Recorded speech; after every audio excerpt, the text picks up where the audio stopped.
ಜಿ5 ಇರುವಾಗ ನೀವು ನಿಮ್ಮ ನೆಚ್ಚಿನ ಶೋಗಳನ್ನ ಎಂದಿಗೂ ಮಿಸ್ ಮಾಡಿಕೊಳ್ಳುವುದಿಲ್ಲ. ಅದು ಸಂಪೂರ್ಣ ಉಚಿತವಾಗಿ.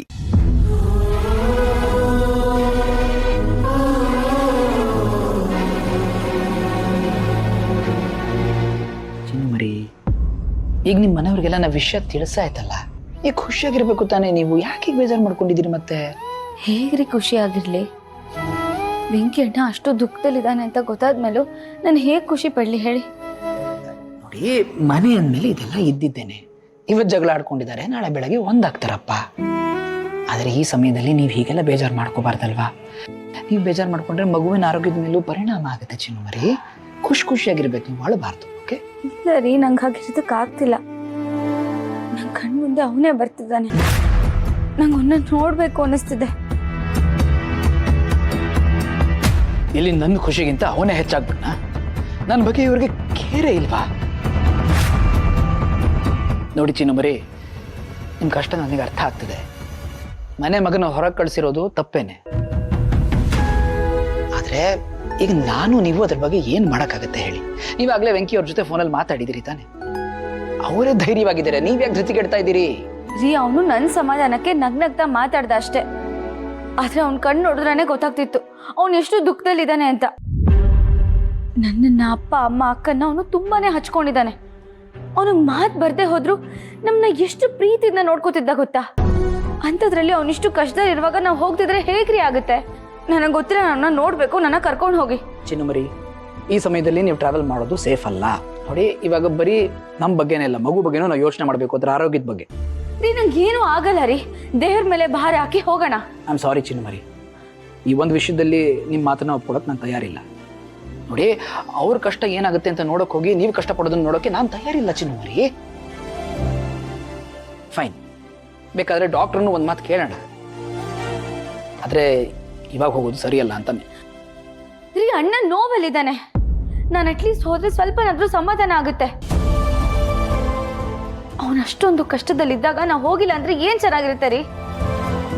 ನಾವೇ ತಾನೇ ಆಗ್ಬೇಕಾಗಿರೋದು. ಪ್ಲೀಸ್ ರೀ, ಪ್ಲೀಸ್ ಕರ್ಕೊಂಡು ಹೋಗಿ.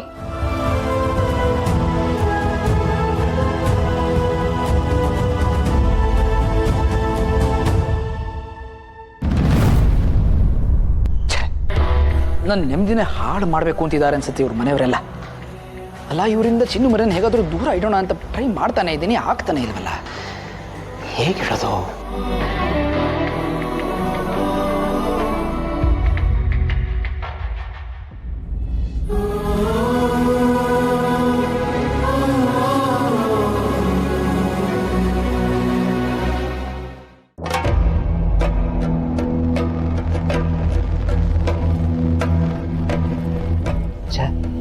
ನಾನು ಎಷ್ಟು ಹೇಳಿದ್ರು ಇವ್ರು ಕೇಳ್ತಾನೆ ಇಲ್ವಲ್ಲ.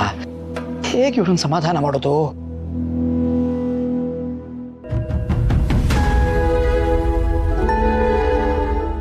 ಚಿನ್ನುಮರಿ, ನೋಡಿ, ನೀವು ಹೀಗೆ ಅಳ್ತಿದ್ರೆ ಮಗುಗೆ ತೊಂದರೆ ಆಗತ್ತಪ್ಪ.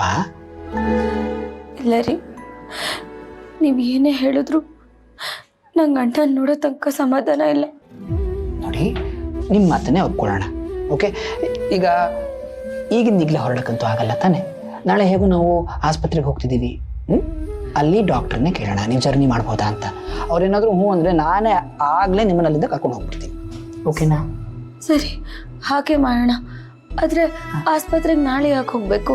ಇವತ್ತೇ ಹೋಗೋಣ. ಚಿನ್ನಂಬರಿ, ಡಾಕ್ಟರ್ ಅಪಾಯಿಂಟ್ಮೆಂಟ್ ಕೊಟ್ಟಿರೋದು ನಾಳೆಗೆ. ಹಾಗಿದ್ಮೇಲೆ ಇವತ್ತು ಹೆಂಗೆ ಹೋಗಕ್ಕಾಗತ್ತೆ ಹೇಳಿ? ಇಲ್ಲಿ ಅನ್ಸಿಲ್ಲ. ಚಿನ್ನಂಬರಿ, ಈಗ ನಿಮಗೋಸ್ಕರ ಅಲ್ಲದೆ ಹೋದ್ರು ನಮ್ಮ ಮಗುಗೋಸ್ಕರನಾದ್ರೂ ನೀವು ತಿನ್ಬೇಕು. ನೋಡಿ, ನಮ್ಮಿಂದ ಮಗುಗೆ ತೊಂದರೆ ಆಗ್ಬಾರ್ದು ತಾನೆ. ನೋಡಿ ನೋಡಿ, ನೀವೀಗ ಅಳ್ತಾ ಇದ್ರೆ 3 ಹೊತ್ತು ಮಗುನು ಅಳುಮುಂಜಿ ಆಗ್ಬಿಡತ್ತಪ್ಪ. ಅದಕ್ಕೋಸ್ಕರ ಮಗುಗೋಸ್ಕರ ಒಂದ್ಸಲಿ ಸ್ಮೈಲ್ ಮಾಡ್ತೀರಾ? ಇಲ್ಲ ಒಂದ್ಸಲಿ ಅದು ಚಿನ್ನಮರಿ ಅಂತ.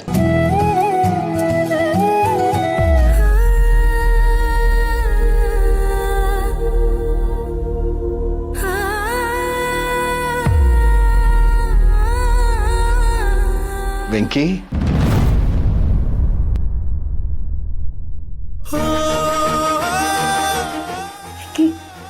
ಮಾವ,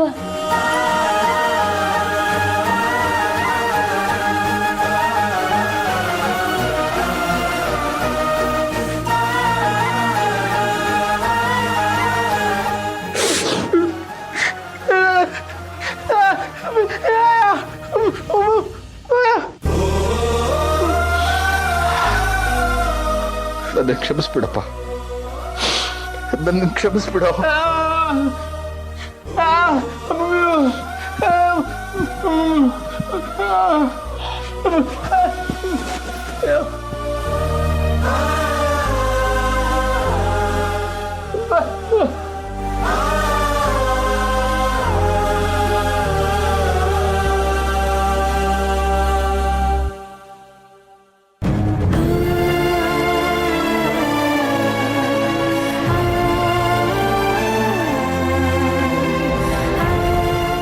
ವೆಂಕಿ, ಚೆಲ್ವಿ, ನಾನು ತಪ್ಪು ಮಾಡಿಬಿಟ್ಟೆ ಅಮ್ಮ. ಸಂತು ಹಂಗೆ ಬಾಯಿಗೆ ಬಂದಂಗೆ ನಿಮಗೆ ಬೈದು ಮನೆಯಿಂದ ಆಚೆ ಹಾಕುವಾಗ ನಾನೇನೂ ಮಾಡೋಕ್ಕಾಗಲಿಲ್ಲ. ಅಪ್ಪನಾಗಿ ನನ್ನ ಕರ್ತವ್ಯ ನಿಭಾಯಿಸಲಿಲ್ಲ.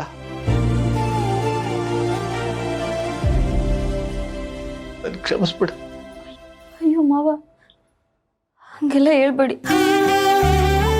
ಇದ್ರಾಗ ನಿಮ್ದೇನು ತಪ್ಪಿಲ್ಲ. ನಾವಿಬ್ರು ಮನೆಯಿಂದ ಹೊರಗೆ ಬಂದಿರ್ಬೋದು, ಆದ್ರೆ ನಿಮ್ಮ ಮನ್ಸ್ನಾಗಿದ್ದೀವಿ.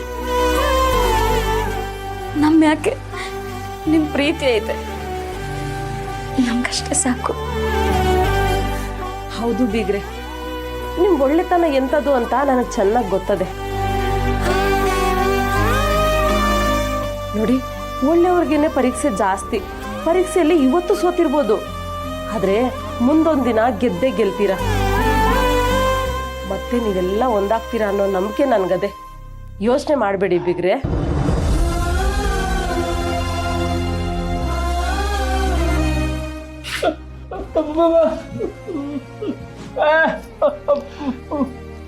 ಚೆಲ್ವಿ, ಬೇಡಮ್ಮ.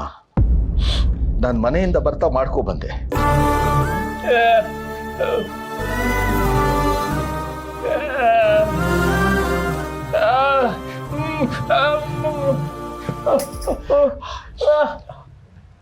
ನೀನ್ ಮಾಡಿದ್ಯೇನೋ?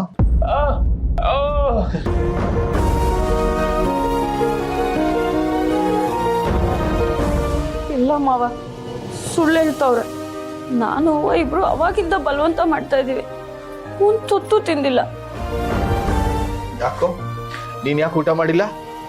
ಯಾಕೆ ಮಾಡಿಲ್ಲ? ಚೆಲ್ವಿ, ಹೋಗಮ್ಮ, ಊಟ ತಗೊಂಬ.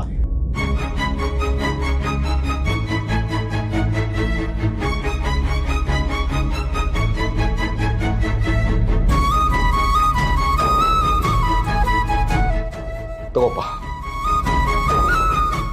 ಮಾಡೋ.